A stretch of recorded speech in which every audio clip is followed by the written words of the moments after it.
এবার আমার মূল কথায় আসছি, ওয়ারাওয়াদাতুহুল্লাতী হুয়া ফি বাইতিহা আন নাফসিহি ওয়া গাল্লাকাতিল আবওয়াবা ওয়া ক্বালাত হাইতা লাক। হযরত ইউসুফ যখন যৌবনে পদার্পণ করলেন, ওই বাড়ির মালিক যে জুলাইখা, যার নাম, নবী ইউসুফকে আল্লাহ এত সৌন্দর্য দান করেছিলেন। তাফসীরে পেয়েছি দুইজন পুরুষকে আল্লাহ সবচাইতে বেশি সুন্দর করে দুনিয়ায় পাঠিয়েছেন, তার ভেতর ইউসুফ নবী দ্বিতীয়। এক নাম্বারেই ছিলেন আমাদের নবী মুহাম্মদ রাসূলুল্লাহ। চারজন মহিলাকে আল্লাহ এই দুনিয়াতে সবচাইতে সুন্দরী করে বানিয়েছিলেন। কিয়ামত পর্যন্ত এরকম মানুষকে আল্লাহ আর পাঠাবেন না। তার এক নম্বরে হযরত হাওয়া আলাইহিস সালাম, এত সুন্দর মানুষ দুনিয়া আর আসবে না। দুই নম্বরে জুলাইখা, তিন নম্বরে রানী বিলকিস, চার নম্বরে বিশ্বনবীর ছোট মেয়ে হযরতে ফাতিমাতুজ জাহরা রাদিয়াল্লাহু তাআলা আনহা। এই যে দুই নম্বরে যার নাম বললাম জুলাইখা, এও ছিল বিশ্ব সুন্দরী ওই সময়। এই মহিলা একটা একটা করে দরজা সবগুলো বন্ধ করে দিয়ে একেবারে উপরে ইউসুফ নবীকে একান্তে ডাক দিয়ে বলে, আসেন। হযরত ইউসুফ নবী আলাইহিস সালাম যেখানে ছিলেন পরিবেশ তার কন্ট্রোলে ছিল, কারণ 7টা দরজায় বন্ধ। কয়টা? আমি ঘটনা বলবো, এই জন্য আয়াত পড়িনি, আমি একটা শিক্ষা দিতে চাই। ইউসুফ নবী যেখানে ছিলেন সব তার পক্ষে ছিল, এমনকি কাজের যে মহিলাটা, জুলাইখার যে কাজের মেয়ে লোকটা, যে বাদী, যে দাসী, যে কাজ করে দিত, সেই মহিলাও এই কাজের পক্ষে, অসুবিধা নেই। মহিলা ডাক দিচ্ছে, ওয়াকালাত হাইতা লাক, আসেন আমার দিকে। হযরত ইউসুফ আলাইহিস সালাম বললেন, ইন্নী আখাফুল্লাহ, আমি আল্লাহকে ভয় পাই। ক্বালা মাআযাল্লাহি ইন্নাহু রাব্বি আহসানা মাসওয়ায়া ইন্নাহু লা ইফলিহুজ জালিমুন। একটু খেয়াল করেন, হযরত ইউসুফ নবী বললেন, আমি আল্লাহর সাহায্য চাই। জুলাইখা ডাক দিয়ে বলছে, আল্লাহর সাহায্য তো আমিও চাই। এখানে আপনি যেটা করবেন কেউ জানতে পারবে না, কেউ দেখতেও পারবে না। আপনি মনে মনে করছেন আমার দেবতা দেখছে, এই যে দেবতার মাথার উপরে আমি কাপড় দিয়ে দিলাম, আর দেখতে পারবে না। ইউসুফ নবী ওই সময় বলেছিলেন, আল্লাহর বান্দি, এই মাটির মূর্তিগুলো কাপড় দিয়ে হয়তো ঢাকা যায়, কিন্তু আমি এমন একজন সত্তার ইবাদত করি, যার মুখ, যার চোখ কখনো কাপড় দিয়ে বন্ধ করা যায় না।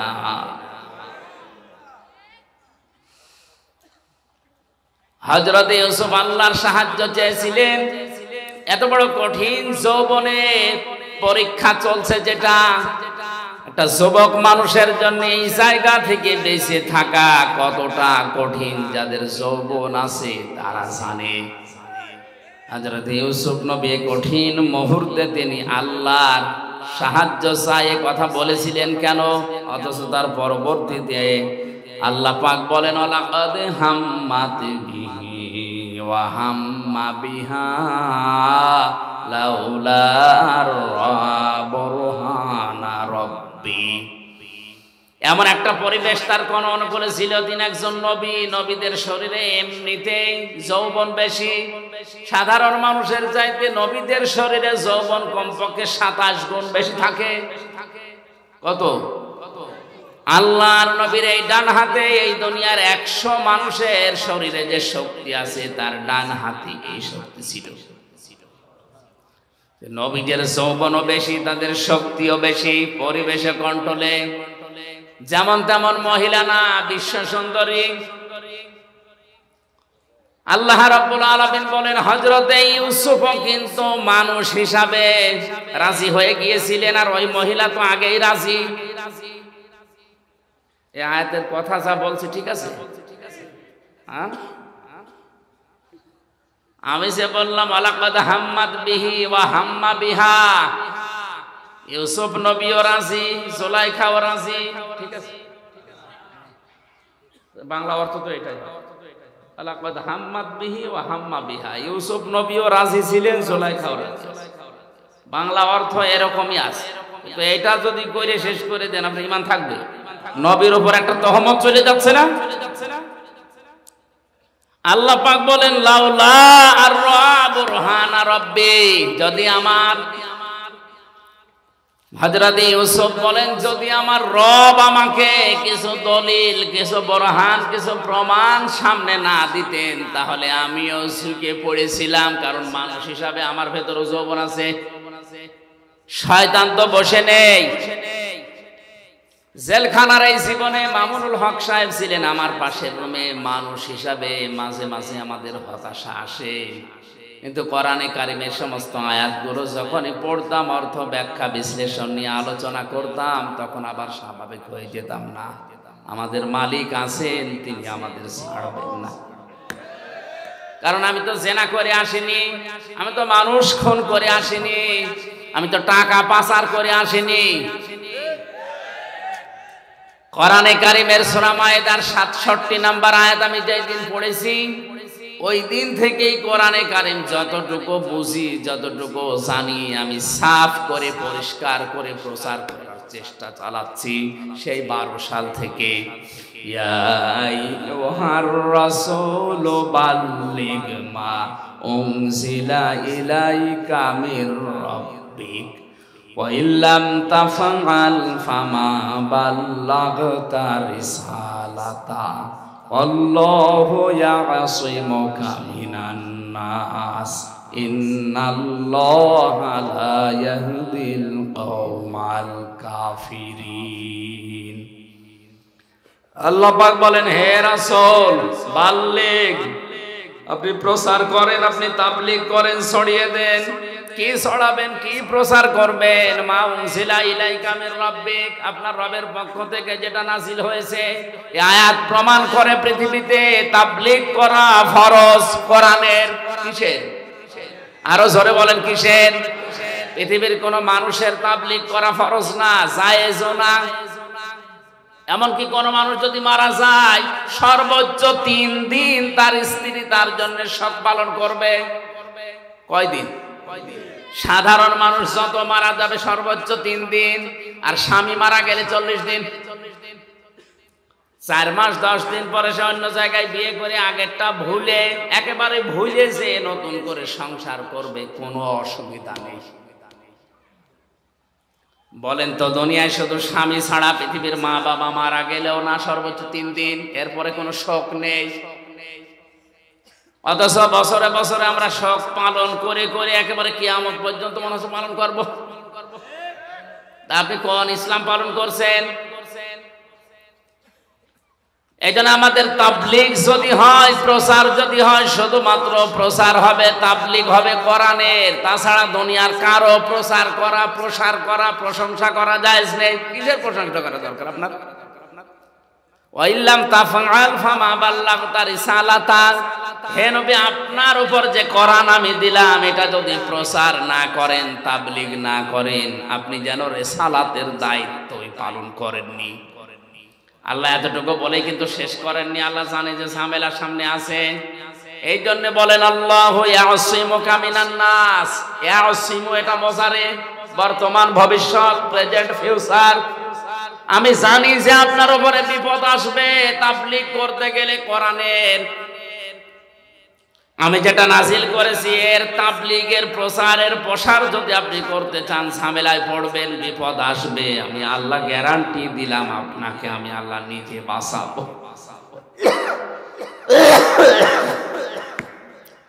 শুধু বাঁচিয়েছেন দুনিয়ায়, ওই 82 বার তাকে ডাইরেক্ট হত্যা করতেছিল, এই জায়গায় তা না। মরণের পরে ইহুদিরা তার লাশ চুরি করতে চেয়েছে, আল্লাহ তাও বাঁচিয়েছেন। কথা বলেন ঠিক কিনা? আল্লাহ ইয়াসিমু যেহেতু মজারে দিয়েছেন বর্তমান এবং ভবিষ্যৎ, ভবিষ্যৎ বলতে কিয়ামত পর্যন্ত কোরআন থাকবে। সুতরাং কিয়ামত পর্যন্ত কোরআনের সঠিক তাবলীগ যদি কেউ করে, ও যত বড় বিপদেই পড়ুক না কেন, শহীদ করে হলেও তাকে আল্লাহ সাহায্য করবে। অনেকেই মনে করে যে জেলখানায় গিয়ে শহীদ হয়ে গেলে ওর জীবন শেষ হয়ে গেল, মারা গেল না। লিয়ালামাল্লাহুল্লাযীনা আমানু ওয়া ইয়াত্তাখিযা মিনকুম শুহাদা ওয়াল্লাহু লা ইউহিব্বুজ জালিমিন। সূরা আলে ইমরানের ভেতরে 140 নম্বর আয়াতে আছে, আল্লাহ পাক বলেন, যার জীবন যৌবন আমার পছন্দ হয়, যার প্র্যাকটিক্যাল লাইফ আমার কাছে ভালো লাগে, ওকে সাধারণ ভাবে মরণ দেই না, ওদেরকে আমি আল্লাহ শাহাদাতের মরণ দিয়ে ধন্য করি। এই লোকটা যদি এখন আমার ঈমান নিয়েও যদি মরে, কবরে দিয়ে দেবেন, কবরে উনি ঘুমিয়ে পড়বেন, এতটুকুই শেষ, আর কিছু নেই। কিন্তু যদি শহীদ হয়ে মরতে পারে, কবরে যাবার পরে আমার আল্লাহ নিজে ওনাকে খাওয়াবে। আরো আসতে বলেন, 50 বছর কোরআনের দাওয়াত দিয়ে যদি ঈমান নিয়ে শুধুমাত্র বাড়িতে বসে বসে মরেছে, তো মরণের পরে কবরে ঘুমিয়ে থাকতো কিয়ামত পর্যন্ত, এই শেষ। কিন্তু আল্লাহ এটা চাইনি। আল্লাহ তার জীবন যৌবনকে, তার কর্মজীবন, প্র্যাকটিক্যাল লাইফ এটা পছন্দ করেছে, এই জন্য সাধারণ ভাবে মরণ না দিয়ে শাহাদাতের মরণ দিয়ে ধন্য করেছে। আমরা মনে করছি কোন মরে গেল, না, মরে যায় না। ওয়ালা তাহসাবান্নাল্লাযীনা কুতিলু ফী সাবিলিল্লাহি আমওয়াতা বাল আহইয়াউন ইনদা রাব্বিহিম ইরযাকুন। সূরা আলে ইমরানের 162 নম্বর আয়াতে সম্ভবত আছে। আল্লাহ তাআলা বলেন, আপনি কি ধারণা করেন হে নবী, যারা আমি আল্লাহর রাস্তায় শহীদ হয়, মারা যায়, হত্যা হয়, তাদেরকে আপনি মনে করেন যে ওরা মরে গেল না, বরং ওরা জীবিত, এবং আমি আল্লাহ নিজে ওদেরকে খাবার খাওয়াই। সুতরাং আজ ফিলিস্তিনের এই মুসলমানেরা সহ বিশ্বের যত জায়গায় আজ মুসলমানদেরকে শহীদ করা হচ্ছে, মারা হচ্ছে, হত্যা করা হচ্ছে, এই মানুষগুলোর জীবন ব্যর্থ না, এদের জীবন আল্লাহর কাছে পছন্দনীয়, এই জন্য শাহাদাতের মরণ দিয়ে আল্লাহ তাদের ধন্য করছেন।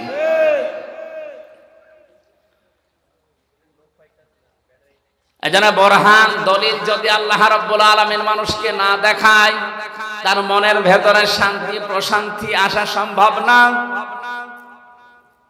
কত মানুষ দেখলাম শুধুমাত্র ইসলামের জন্য 20 বছর, 22 বছর, 25 বছর পর্যন্ত পড়ে আছে ওই চার দেওয়ালের মাঝে, দুনিয়ার কিচ্ছু আর জানে না। এমনিতে একটা ঘরের ভেতরে আমার মাত্র 3 বছর থাকতেই হাঁপিয়ে উঠেছি। যে লোকটা আজ 25 বছর আছে, এমনি থাকা যায় না। মহান আল্লাহ অবশ্যই তাকে কোনো কিছু দেখাচ্ছে। লাউলা আর বুরহানা রব্বি, যদি তার রব তাকে কিছু দলিল আর প্রমাণ না দেখাতেন, তাহলে তিনিও কিন্তু যৌবনের তাড়নায় ঢুকে পড়েছিলেন। কি দেখিয়েছেন? তাফসিরে 3টা কথা আছে। 1 নম্বরে হযরতে ইয়াকুব আলাইহিস সালামকে আল্লাহ ওই ঘরের ভেতরে হাজির করে দিলেন। মনে হচ্ছে ইয়াকুব নবী তার ছেলেকে ডাক দিয়ে বলছে, বাবা ইউসুফ, তুমি কিন্তু জিনা করতে পারো না। 2 নম্বরে হযরতে জিবরাইল ফেরেশতা একটা কাগজ নিয়ে এসেছে। কাগজের উপরে লেখা ছিল, আমি আল্লাহ বলছি ইউসুফ তুমি কিন্তু জিনা করতে পারো না। এই সমস্ত নিদর্শনগুলো যখন তিনি দেখলেন, তিনি তখন বললেন, ক্বালা মাআযাল্লাহ, আমি আল্লাহর সাহায্য চাই। কার? বলেন এতটুকুই বলেননি তিনি। ইন্নাহু রাব্বি, নিশ্চয় আমার রব, আহসানা মাসওয়ায়া, আমাকে উত্তম ভাবে লালন পালন করছে। এখানে রব বলতে 2টা অর্থ আমি পেয়েছি। হযরত ইউসুফ একদিকে হয়তো আমার আল্লাহকে বুঝিয়েছিলেন, 2 নম্বর মিশরের বাদশা আজিজে মিশরকে বুঝিয়েছিলেন। ইউসুফ নবী জুলাইখাকে ডাক দিয়ে বলেছে, জুলাইখা, তোমার যে স্বামী, আমার যে অভিভাবক, গার্ডিয়ান, গাইডলাইন যিনি দেন, আমাকে লালন পালন যিনি বাড়িতে রেখে করেন, তিনিও এক অর্থে আমার রব। যেহেতু তার বাড়িতে আমি আছি, আজ অনেক দিন ধরে লালন পালন করছে, খাবার খাওয়াচ্ছে, থাকতে দিয়েছে, আমি তার বাড়িতে থেকে তার আমানতের খেয়ানত করতে পারি না। ইন্নাহু লা ইফলিহুজ জালিমুন, এটা যদি আমি করি তাহলে জালেম হব, আর জালেমরা কোনোদিন সফল হচ্ছে না, হবে না। ইউসুফ নবী ইন্নাহু লা ইফলিহুজ জালিম বলতে পারতেন যে আমি জালেম, আমি সফল হব না। তিনি জালিমুন বহুবচন দিয়েছেন। ইফলিহু এটা মোজারে, কেন মোজারে দেওয়ার পরে বহুবচন দিয়েছেন? তিনি তো একা ছিলেন ঘরের ভেতরে। মুফাসসিরিন ইকরাম তাফসীরে কাবীরের ভেতরে আল্লামা ফখরুদ্দীন রাজি লিখেছেন, হযরত ইউসুফ নবী আলাইহিস সালাম যে কথাটা বলেছিলেন আল্লাহর এত বেশি পছন্দ হয়েছিল ওই সময়, কিয়ামত পর্যন্ত যারা নফসের উপরে, পরিবারের উপরে, সমাজের উপরে, দেশের উপরে, মানুষের উপরে জুলুম করবে, এই জালেমদেরকে আল্লাহ দৃষ্টান্ত হিসাবে আয়াত কোরআনে নাযিল করে দিয়েছেন। জালেমদেরকে আল্লাহ জানাতে চেয়েছেন, জালেমরা তোমরা যা করো না কেন তোমরা কিন্তু সফল হতে পারছো না, পারবা না। এই জন্য জালেম দুনিয়ায় যারা আছেন তারা থামেন। আজ অনেকেই তার ব্যক্তির উপরে জুলুম করছে, নিজের যৌবনকে যৌবনের তাড়নায় পড়ে ধ্বংস করে ফেলছে। মোবাইল, কম্পিউটার, ইন্টারনেটের মাধ্যমে নিজের যৌবনকে আজ যারা ধ্বংস করে ফেলছে, এটা নিজের নফসের উপরে, শরীরের উপরে জুলুম। এই কথা বলে দেখেন, পরিবারের মা বাবা আপনাকে হোস্টেলে থাকতে দিয়েছে, পুরুষ হোস্টেল, মহিলা হোস্টেল যাই বলেন, কত কষ্ট করে মা বাবা টাকা পয়সাগুলো আপনার জন্য পাঠায়। আপনি ওইটা নিয়ে ওয়াইফাই লাইন নিয়েছেন, ইন্টারনেট নিয়ে লেখাপড়া বাদ দিয়ে সারাদিন উলঙ্গ নাচ দেখতেছেন, এটা নফসের উপরে জুলুম। এই জালেম যদি কেউ হয়ে যায় সে সফল হতে জীবনেও পারবে না। আল্লাহ রাব্বুল আলামিন বলেন, কাযালিকা লিনাসরিফা আনহুস সুওয়া ওয়াল ফাহশা ইন্নাহু মিন ইবাদিনাল মুখলাসিন। এইভাবে করে আমি আল্লাহ তার থেকে এই ফায়সা কাজগুলো সরিয়ে নিয়েছিলাম। আমার মুখলেস বান্দাদেরকে আমি এভাবেই সাহায্য করব কিয়ামত পর্যন্ত। আস্তাবাকাল বাবা ওয়া কদ্দাত কমিসাহু মিন দুবুরি ওয়াল ফায়া সাজ্জিদাহা আলাল বাব ক্বালাত মা জাযাউ মান আরাদা বিআহলিকা সুআন ইল্লা আইয়ুসজানা আও আযাবুন আলীম। জ্ঞানী মানুষ যারা একটু খেয়াল করেন, আল্লাহ রাব্বুল আলামিন বলেন, হযরত ইউসুফ আলাইহিস সালাম যখনই বলেছে আমি আল্লাহর সাহায্য চাই, ওই নিদর্শনগুলো দেখার পর জিবরাইলকে বললাম কানের কাছে মুখ লাগিয়ে বলো যে সামনে যাও, যা করা লাগে আল্লাহর কুদরত করবে। হযরত ইউসুফ নবী আলাইহিস সালাম শুধু সামনের দিকে গিয়েছেন, তখনও পর্যন্ত জুলাইখা মনে মনে ভাবছিল দরজা 7টায় বন্ধ, ও সামনে যাই যাবে, বের হতে পারবে না। কিন্তু ইউসুফ নবীর মনের ধারণা যে আমি পারবো না। কিন্তু জিবরাইল আমার কানের কাছে মুখ নিয়ে যা বলেছে এটা তো জুলাইখা শোনেনিও, জানেও না। দেখি আমি সামনে যাই, আল্লাহর কুদরত আমি দেখতে অবশ্যই পাবো। সামনে গেলেন, দরজার কাছে যাওয়া পর্যন্ত দরজা খোলে নাই। এটা তাফসিরে কাবীরের ভেতরে আছে, খাজিনে তাফসিরে খাজিনে মুফাসসির লিখেছেন দরজার কাছে গিয়ে দাঁড়িয়ে আছে, তখনও পর্যন্ত দরজা খোলে নাই। ইউসুফ নবী চিন্তা করছিলেন ওই সময় কি আল্লাহর ওয়াদাও কি মিথ্যা হয়ে গেল?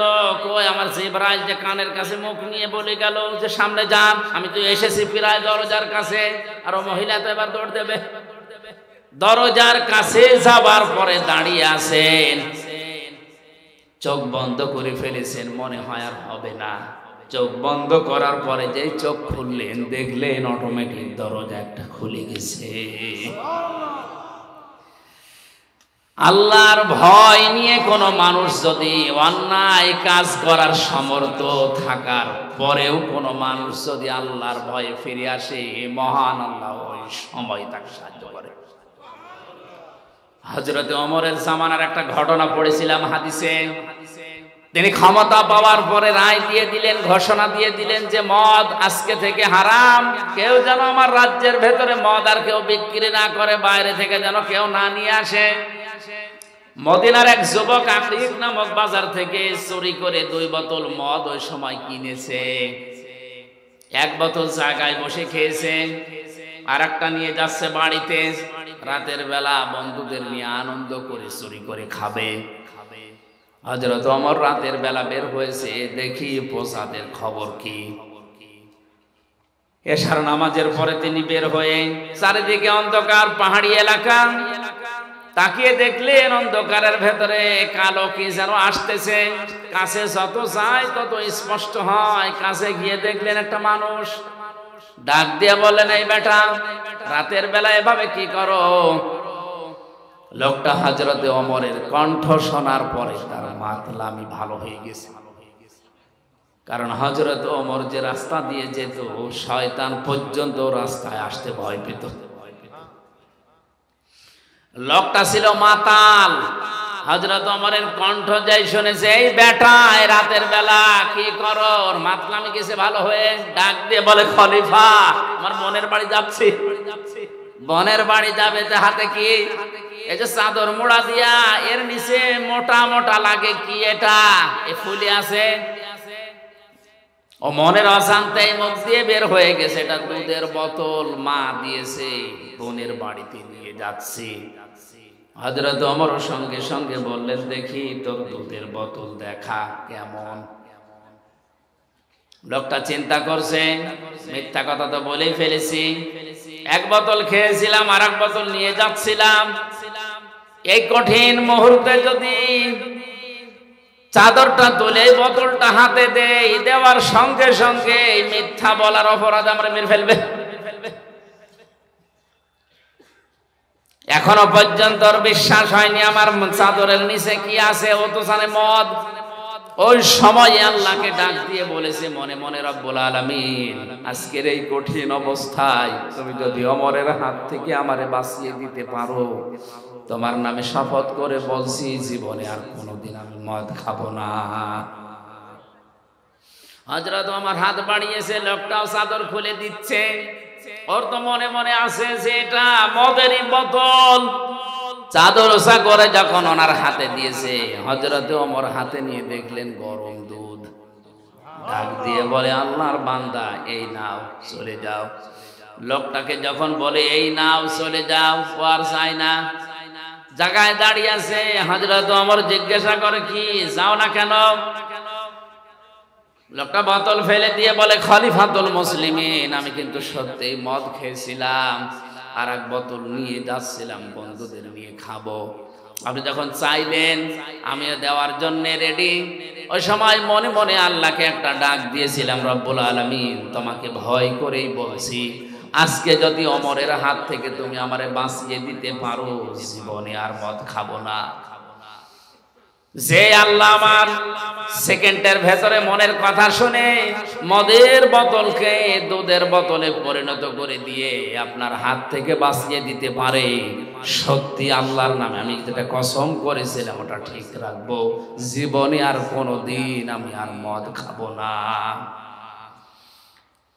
এজন্য মন থেকে ভয় করে যদি কোনো মানুষ সঠিক সিদ্ধান্ত নিয়ে ফিরে আসতে পারে অন্যায় কাজ থেকে, ওই সময় থেকে আল্লাহ তাকে সাহায্য করবেন। হযরত ইউসুফ নবী ঠিক এই মুহূর্তে দরজার সামনে দাঁড়িয়ে চোখ বন্ধ করে উনি মনে করছিলেন, কই জিবরাইল যেটা বললো মেলে না। চোখ খুলে দেখে মিলে গেছে। সামনের দিকে এগিয়ে যাচ্ছিলেন। জুলাইখা চিন্তা করছে, কই ধরা গেল না। পেছন দিক থেকে জামা টেনে ধরেছিলেন। হযরত ইউসুফ নবীর শরীরের শক্তি ছিল না। বলেন বলেন, কয়জনের নাম বললাম? 27 জন যুবকের শরীরের শক্তি ছিল কমপক্ষে। এক একজন নবীদের শরীরের ভেতরে একটা মহিলা টান দিয়েছে পেছন দিক থেকে। তিনি এমন জোরে হ্যাঁচকা টান দিয়ে সামনের দিকে এগিয়েছে, 7টা দরজায় তো খুলতে আরম্ভ করেছে। মহিলার হাতেও শক্তি কম ছিল না, কারণ সেও তো রাজার স্ত্রী। ভালো ভালো খাওয়ার শরীর, জামা ছিঁড়ে গেছে, তারপরও ধরতে পারে নাই। একেবারে শেষ দরজায় যাবার পরে দেখে বাদশা দাঁড়িয়ে আছে, আজিজ মেসের। ডাকতে বলে, ইউসুফ এ কি অবস্থা? ইউসুফ নবী কথা বলতে যাবে তার আগেই জুলাইখা ডাক দিয়ে বলে, বাদশাহ আপনি বাড়িতে নেই, এই সুযোগে আপনার এই গোলাম আপনার স্ত্রীর বেডরুম পর্যন্ত এসে দেখেন কি অবস্থা করেছে। হযরত ইউসুফ নবী বললেন, না, এ দোষ আমার না, আপনার স্ত্রীর দোষ।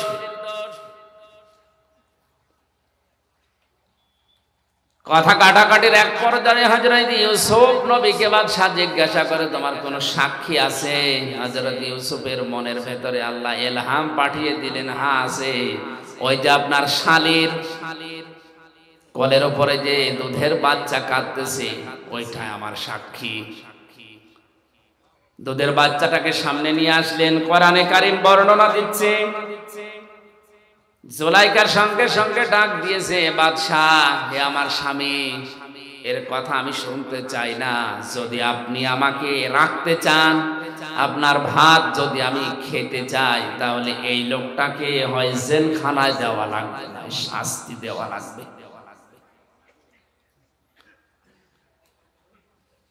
হযরত ইউসুফ আলাইহিস সালাম ছোট্ট এই বাচ্চার দিকে তাকিয়ে ইশারা করলেন, তোমার যা জানা আছে বলো দেখি। বাচ্চা ওর কি জানা আছে? আল্লাহ রাব্বুল আলামিন বলেন, ইউসুফ আলাইহিস সালামের কথা শোনার পরেই কিন্তু বাচ্চা কথা বলেনি। চুপ করে যখন ছিল, বাদশা ইউসুফ নবীর দিকে চোখ মোটা করে তাকিয়েছিল। আল্লাহ রাব্বুল আলামিন নবীজির এই কঠিন মুহূর্তে যৌবনের এত বড় তাড়নায় যিনি পরীক্ষা দিয়ে পাশ করেছেন, তাকে ফেলে দেবেন না, এই কারণে এই বাচ্চার মুখ দিয়ে আল্লাহ কথা বের করে দিলেন। বাচ্চা ডাক দিয়ে বলে, বাদশাহ এই পুরুষের জামার সামনের দিকে যদি ছেঁড়া থাকে তাহলে এই পুরুষের দোষ, যদি এই পুরুষের পেছনের দিকে ছেঁড়া থাকে জামা, তাহলে আপনার স্ত্রীর দোষ। তখনও পর্যন্ত জুলাইখার হাতে ইউসুফ নবীর জামার পেছনের সাইড ছেঁড়া, হাতে নাতে প্রমাণ। কিন্তু ক্ষমতা যেন কার হাতে? কি শোনেন আপনারা? বাদশার হাতে। জোরে বলেন, কার হাতে? হাতে নাতে প্রমাণ। ক্ষমতা যেন কার হাতে? বাদশাহ রায় দিতে চাচ্ছিলেন ইউসুফ নবীর পক্ষে, কিন্তু যেই বলেছে বাদশাহ আমি কিন্তু আপনার ভাত খাবো না, এই কথা শোনার পরে গেছে উল্টিয়ে। হযরত ইউসুফ নবী আলাইহিস সালামের বিরুদ্ধে বাদশাহ রায় দিয়ে দিল, আমি বাড়িতে না থাকার সুযোগে আমার স্ত্রীর বেডরুম পর্যন্ত গিয়ে তাকে নষ্ট করার পায়তারা করেছে, এই জন্য ইউসুফকে আমি 10 বছর জেল দিয়ে দিলাম। কয় বছর? হযরত ইউসুফ আলাইহিস সালামকে 10 বছর জেলের ঘোষণা দেওয়ার সঙ্গে সঙ্গে তার শরীরের যে সাধারণ পোশাক ছিল ওইটা খুলে ফেলা হলো। জেলখানার কয়েদিদের পোশাকটাকে পরানো হচ্ছে, জেলখানার কয়েদিদের যে ডান্ডা বেড়ি তারে দেওয়া হচ্ছে, মাজায় শিকল দিয়ে জেলখানার কয়েদিদের যে টুপি তার মাথায় দিয়ে টানতে টানতে নিয়ে যাচ্ছে।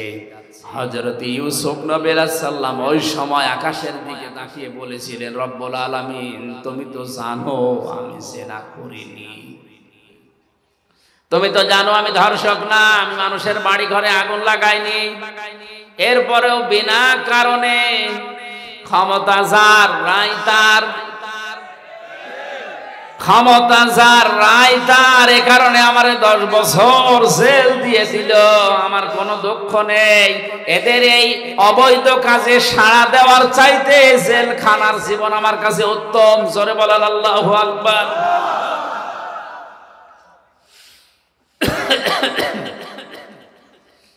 আমার ভাইরা, হাজার হাজার বছর আগে হযরত ইউসুফ আলাইহিস সালাম যেটা বলেছিলেন, আজও পৃথিবীতে আনাচে কানাচে অনেক মানুষ এই কথাই বলছে। ন্যায় বিচার আমাদের হচ্ছে না, অথচ ন্যায় বিচারক বাদশার জন্য নবীজি জানিয়েছেন কিয়ামতে কোনো ছায়া থাকবে না, শুধু আল্লাহর আরশের ছায়া ছাড়া। মানুষের মাথার মগজগুলো টকবক করে ফুটতে থাকবে, জমিন তামার হয়ে যাবে। এই কঠিন অবস্থাতে মাত্র 7 প্রকার মানুষকে আল্লাহ তার আরশের ছায়ায় বসিয়ে মাছের কলিজা দিয়ে খাবার খাওয়াবেন। তার প্রথম নাম্বারে আলে ইমামুল আদেল, দুনিয়ায় যারা ন্যায় বিচারক বাদশাহ। সুবহানাল্লাহ বলতে পারেন না? আজ দুনিয়ায় ন্যায় বিচারক বাদশাহ কম না বেশি? নেই। এজন্য বিচারপতি যারা আছেন, হাজার হাজার মামলা পড়ে আছে বিনা কারণে। আপনি কত জায়গায় মাসের পরে মাস ঘুরতে যাচ্ছেন, অথচ এই লোকটা জেলের ভেতরে পয়সা মরতেছে। আপনি একটু পানির সুযোগ করলেই কিন্তু লোকটার জামিন হয়ে যায়। যদি একটু ন্যায় বিচারের নিয়তে আসেন, বলে যে না, এই চেয়ারটা পেতে আমার 40 লক্ষ টাকা খরচ হয়েছে, 5টা মামলায় আমি এই টাকা তুলবো। জোরে বলেন সুবহানাল্লাহ। এই কারণে তো এত মামলা পড়ে আছে, মামলার জটই কাটে না। অথচ যত বিচারক, যত বিচারপতি, জজ, ম্যাজিস্ট্রেট, যদি বিচার সত্যি সত্যি ন্যায় বিচার আমাদের দেশে চালু হয়, এত বিচার থাকার কথা। হযরত ওমর 2 বছর তিনি প্রধান বিচারপতির দায়িত্বে ছিলেন। খলিফাতুল মুসলিমিন হযরত আবু বকরের শেষ জামানার দিকে তিনি বললেন, খলিফা আমারে আর প্রধান বিচারপতি বানানোর দরকার নেই, এই দায়িত্ব আমি ছেড়ে দিলাম, এই বিভাগটা বন্ধ করে দেন। বিনা কারণে আপনি আমারে বেতন দিয়েছেন এই 2 বছর, একটা মামলাও কেউ আমার দরবারে করে নাই। এই 2 বছরের ভেতরে আদালতে একটা মামলাও আমার কাছে কেউ করে নাই। কোন কারণে আপনি আমারে প্রধান বিচারপতি বানিয়ে রেখেছেন? হযরত আবু বকর ডাক দিয়ে বলেন, খলিফা আমার 2টা বছরের ভেতরে তোমার কাছে একটা বিচারও আসে নাই, কেন তুমি কি বলতে পারো? হযরত ওমর বলেছিলেন, খলিফা যেই দেশ চলে কোরআন দিয়ে, যেই দেশের মানুষগুলো একে অন্যের কল্যাণ কামনা করে, এই দেশে বিচার দেওয়ার জন্য কে আসবে? সুতরাং হযরতে ওমরের জামানায় খলিফাতুল মুসলিমিন হযরতে আবু বকরের এই 2 বছরে তিনি যেটা দেখিয়েছেন, আজও বাংলাদেশে বিচার ব্যবস্থাতে মামলার জট যদি করাতে হয়, কোরআনের আইন সংসদে কায়েম করা লাগবে। এটা রাজনীতি না আসল নীতি? এই নীতির পক্ষে আছেন কারা দেখি? লিল্লাহি তাকবীর।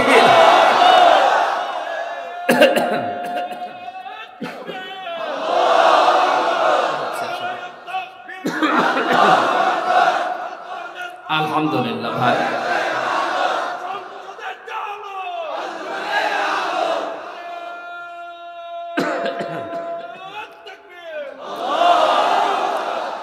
এই জন্য ন্যায় বিচার এটা প্রতিষ্ঠিত যদি হয়, সবাই আমরা সম্মানিত ভাইরা, এক একটা পয়েন্টের ভেতরে হাজার হাজার কথা লুকিয়ে আছে। আমার শরীরের যে অবস্থা, যা গলার যে অবস্থা, কথা একটু জোরে বললেই কাশি হচ্ছে।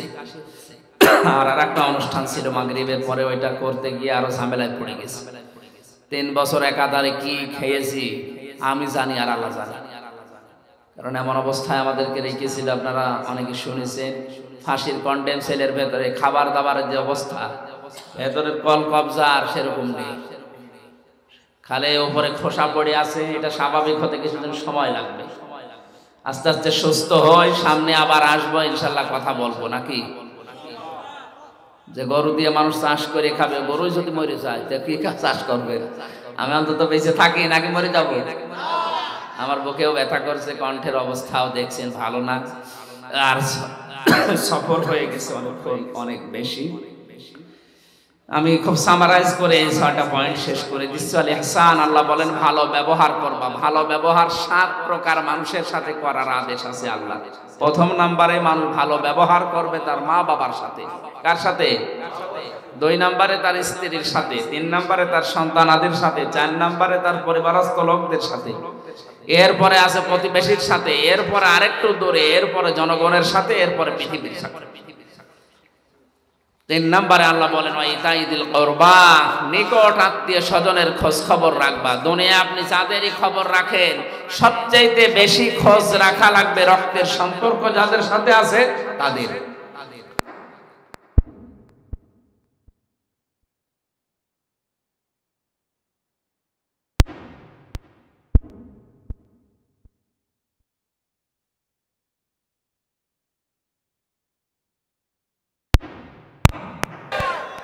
ওয়া ইয়ানহা আনিল ফাহশাই ওয়াল মুনকারি ওয়াল বাগয়।